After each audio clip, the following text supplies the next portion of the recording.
अस्सलामु अलैकुम व रहमतुल्लाह। अस्सलामु अलैकुम व रहमतुल्लाह। तो आज हमारा ये जमा होना जो है, हमारे वो साथी, हमारे वो कारकुन जो इस हकीकी आज़ादी जो है उसकी तारीख के अंदर उन्होंने अपनी जान का नजराना पेश किया और उन्होंने जो कहा था ना कि जान देंगे खान देंगे, नारा लगाए ना, जान देंगे खान देंगे, जान देंगे खान देंगे। उस पर उन्होंने कदम करके दिखाया, इस्तेकामत दिखाई है उन्होंने। ये जो पाकिस्तान तहरीक इंसाफ के जो कारकुन शहीद हुए, ये असल में तहरीक हकीकी आज़ादी के जो मुजाहिद थे वो शहीद हुए हैं। तो इनको तो हम सलाम पेश करते हैं और ये इंशाल्लाह इनके नाम सुनहरी हरूफ में लिखा जाए। जब भी तहरीक जब भी चलती हैं तो तहरीक कभी नाकाम नहीं होती, हमेशा तहरीक कामयाबी की तरफ जाती है। और इंशाल्लाह जो हमारे हकीकी आज़ादी का जो तहरीक खान साहब ने शुरू किया है, ये भी इंशाल्लाह अपने वो कामयाबी की तरफ इंशाल्लाह ये बहुत जल्द पहुँचेगी। मुझे ये बताइए, और ये लोग जो माँ बहनों पे के साथ जो रवैया जो इन्होंने अपनाया हुआ है, ये इनकी ये कोशिश है कि इमरान खान इनके दिलों से निकाल लेंगे। इस तरह जो जबर और जुल्म करके उन पर जो तशद्दुद जो हो रहा है इसके ज़रिए, मगर ये जितना जुल्म जबर तशद्दुद जितना भी वो कर रहे हैं उससे और पाकिस्तान तहरीक इंसाफ और इमरान खान के कदर लोगों के दिलों में और बढ़ता है। तो इंशाल्लाह इनके जुल्म जबर से पाकिस्तान तहरीक इंसाफ के वर्कर वो खौफजदा होने वाले नहीं हैं। हम हर किस्म की हर में इनके वो बर्दाश्त करेंगे, मगर इंशाल्लाह पाकिस्तान को हकीकी आज़ादी। आया हूँ, खान साहब ने जो बताया था कि गायबाना नमाज जनाजा यहाँ पे अदा की जाएगी, उस हवाले से हम यहाँ पे आए थे। और जितने भी लोग पीटीआई के इस जो है हकीकी आज़ादी के लिए शहीद हुए हैं, हमारी उनके लिए दुआएं हैं। अल्लाह ताला उनको मग़फ़िरत अता फ़रमाए, करवट करवट उनको जन्नतुल फ़िरदौस में आला मकाम अता फ़रमाए। हम सब उनके लिए बहुत जो है वो गमज़दा हैं। और जिस तरह से गवर्नमेंट ने ये हमारे साथ किया है और जिस तरह से जो है वो इदारे हमारे साथ चले हैं, उसकी मिसाल आज तक आपको मिलेगी नहीं 75 साल पाकिस्तानी तारीख में, कि स्ट्रेट फायर किए गए हैं लोगों पे यार, निहत्ते लोगों के ऊपर जो खड़े हुए हैं और जिन्होंने पोस्टर्स पकड़े हुए, साथ उनके घर वाले हैं यार, माएँ हैं, बहनें हैं, बच्चे हैं, छोटे बुजुर्ग हैं, हम लोग खड़े हुए, हमारे ऊपर स्ट्रेट फायर किए गए हैं। हमारे पास अल्फाज नहीं है कि इन अल्फाज से हम इनकी मजम्मत करें। देखिए, फ़र्स्ट ऑफ ऑल तो मैं 2009 से कारकुन हूँ जी, ठीक है। सोशल मीडिया में पिछले 3 साल से काम कर रहा हूँ। मैंने 2009 से रावलपिंडी इस्लामाबाद में यह कारकुन देखे ही नहीं है जो कारकुन इस बार हमने देखे हैं। ये लोग कहाँ से आए हैं, इनको किसने बुलाया है और ये किसके कहने पे आए हैं, ये राणा सनाउल्लाह साहब जाने, या जो है इनकी पार्टी के जो वर्कर्स हैं वो जाने कि इन लोगों को कौन लेके आया और क्यों लेके आया। मैं तो 2009 से वर्क कर रहा हूँ खान साहब के लिए, मैंने तो इनको कभी नहीं देखा पहले। और क्या कैंट में जाते हुए आपको 4 बार चेक किया जाता है? क्या कोर कमांडर के घर जाते हुए किसी को चेक नहीं किया गया? पुलिस और इदारे कहाँ थे, फोर्सेस कहाँ पे थी? हमारा सवाल तो राणा सनाउल्लाह से बनता है, हमारा सवाल तो शहबाज शरीफ से बनता है। आप लोग कहाँ थे? सत्तू पी के सोए हुए थे आप लोग? आप लोगों को ये चाहिए था कि इदारों को जो है वो तहफ़्फ़ुज़ देना है आपने। क्या हमारी आर्मी, हम लोग आर्मी का बड़ा जो है वो दिल से उनके जिस गाड़ी पे वो जा रहे होते हैं ना, उस गाड़ी की जो आवाज़ आती है ना, हम तो उसको भी सलूट करने वाले लोग हैं। हमारे बच्चों को हमने ये सिखाया कि बड़ों के तुमने कैप्टन कर्नल बनना है। लेकिन अगर हमारे कर्नल जनरल इस लेवल तक पहुँच गए कि लोगों पर डायरेक्ट फायरिंग होगी, तो फिर हम लोग क्या करेंगे? हम कहाँ पे जाएंगे? हमें कौन इंसाफ देगा? आज आपने 2 कौमी नज़रिए की एक बहुत बड़ी मिसाल ये देख ली होगी कि जिस तरह से जो है वो मौलाना फजलुर रहमान साहब के, मौलाना भी कहते हुए अजीब सा लगता है, फजलुर रहमान साहब के जो लोग आज हमला हो रहे हैं सुप्रीम कोर्ट पे, क्या इसको कोई कंडेम करेगा? और मेरे 2-3 सवाल हैं फजलुर रहमान साहब से। फजलुर रहमान साहब बड़े गौर से सुनिएगा और इसका जवाब भी दीजिएगा। आप धरना किसके खिलाफ कर रहे हैं? गवर्नमेंट के खिलाफ।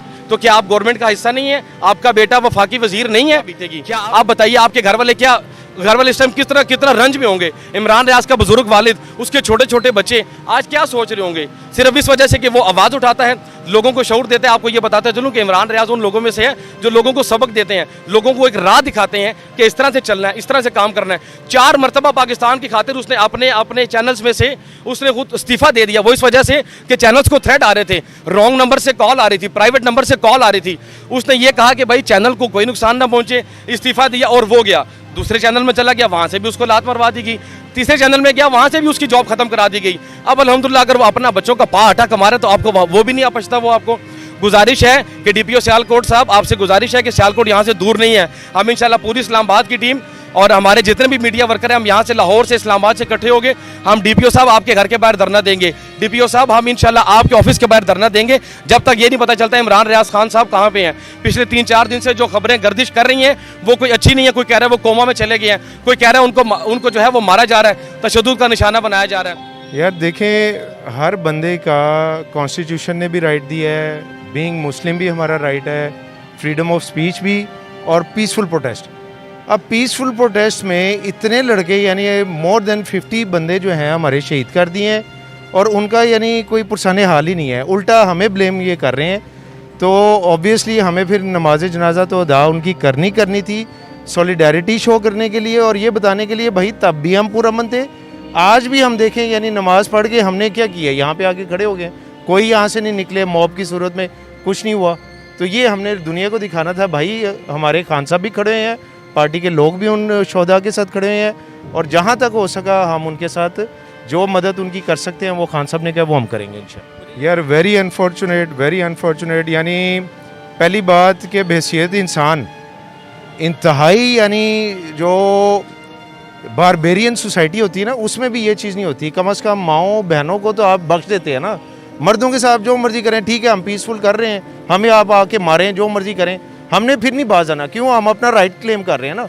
लेकिन यार खुदा के लिए यानी बूढ़ी औरतें 60-70 साल की, वो उस्मान डार साहब की वालदा का क्या कसूर था, मर्द लड़के जो एहलकार पुलिस वाले उन्होंने डंडे मारे हैं यार खुदा के लिए। यानी कौन सी एथिक्स, कौन सी मॉरल वैल्यूज़ आपकी रह गई हैं, कौन से दीन पे आप चल रहे हो। यानी कोई भी दीन दुनिया में जो है, चाहे वो ईसाई है, सिख है, हिंदुइज़्म है, जूइज़्म है, वो कहीं पे ये चीज़ प्रीचिंग नहीं करते कि यार अपनी माँ बेटियों को मारे। फिर वो बच्ची देख लें, वो जो मजदूर थी जिसको पुलिस वालों ने घसीट के वो जो है वैन में डाला है, खुदा का खौफ करो यार। यानी चलो हमारे साथ हमारा यही कसूर है ना, हम खान के साथ खड़े हैं, हमारे साथ जो मर्जी करें, लेकिन औरतों को तो छोड़ दो यार। इतने घटिया, इतने लो लाइफ, इतने लो लेवल पे तुम लोग चले गए। अब ये जो सारा कार्रवाई हुई है, आपने देखा नहीं आर्मी के 2 ट्रक्स में से सिविल में कपड़ों में लड़के उतरे, क्या मकसद है भाई उनका, हम पागल हैं। यानी आपका एजेंडा ये था कि भाई आपने पीटीआई को बैन करना था, लेकिन लोगों ने मैंने खुद उतरते हुए देखे गाड़ियों में से, कुछ अजीब किस्म के लोग थे, वाइट कपड़ों में थे, कुछ वो हम में मिलने जुलने वाले नहीं थे। यानी उनका बॉडी लैंग्वेज या उनका वे ऑफ टॉकिंग या कुछ भी आप कह लें वो अलग से था। और उन्होंने बाकायदा जब अकबर चौक पे हुआ एहतजाज, कुछ लोग आए, आकर बीच में उन्होंने आग लगाई और ज़ोर ज़ोर से नारे लगाना शुरू कर दिए। लड़ाई मेरे बाकायदा हस्बैंड थे, मेरे साथ बच्चे थे, उन्होंने सबने इन्होंने हटाया कि ये आप लोग क्या कर रहे हैं, पूरा मन एहतजाज है। वो 5-7 लोग थे, उनको भगाया, वो वहाँ से चले गए, लेकिन उसके बाद कोई इंतशारबाजी नहीं हुई। पीटीआई के वर्कर ऐसा नहीं कर सकते। जो पुरअमन एहतजाज करते हैं, जो कीमे वाले नान और बिरयानियों के लिए नहीं आते, ये हराम इनके मुँह लगा हुआ है, ये हराम खोर हैं, हराम खाएंगे और अपने आप को जज्बा, ये वक्त सदा नहीं रहेगा। जब हज़रत अली करमल्लाह वजह ने फरमाया, उनका कौल है कि जब तुम्हारा साया तुम्हारे कद से ऊंचा हो जाए तो इसका मतलब है तुम्हारा वक्त डूबने वाला है, तुम्हारा सूरज गुरूब होने वाला है। तो इनका सूरज गुरूब होने वाला है, इनकी इसलिए इनकी ज़्यादतियाँ ज़रूरत से ज़्यादा बढ़ गई हैं। इससे ज़्यादा अब हम क्या कह सकते हैं।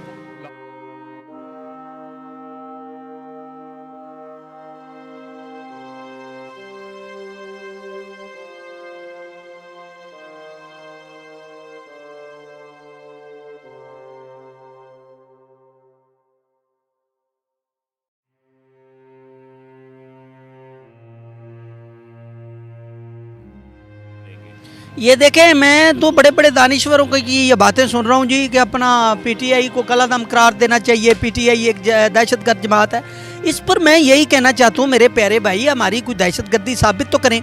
1997 में इन्होंने सुप्रीम कोर्ट ऑफ पाकिस्तान पे जो हमला किया था, क्या वो दहशतगर्दी के ज़िम्मे में नहीं आता था? ठीक है जी, आप ये बताएं कौन सुप्रीम कोर्ट ऑफ पाकिस्तान में चढ़ दौड़ा? आज क्या हुआ है? आज मौलाना साहब वो जो लेकर गए हैं, क्या सुप्रीम कोर्ट में जुमे की नमाज अदा करनी थी इन्होंने, या अंदर सलातुल तस्बीह पढ़वानी थी? सब चढ़ दौड़े हैं ये जनाब। इनका वतीरा ये रहा है, जो बोले उन्होंने पंजाबी वाली गालें अंदर तोन दो या मुन दो तो देखी जाएगी। यार हम ज़मीन के किसी खुदा को नहीं मानते, हम आसमान के खुदा को मानते हैं। जब हमारे नसीब में शहादत या मौत लिखी होगी, अब हमने कलमे पढ़ लिए हुए हैं अल्लाह की मेहरबानी से।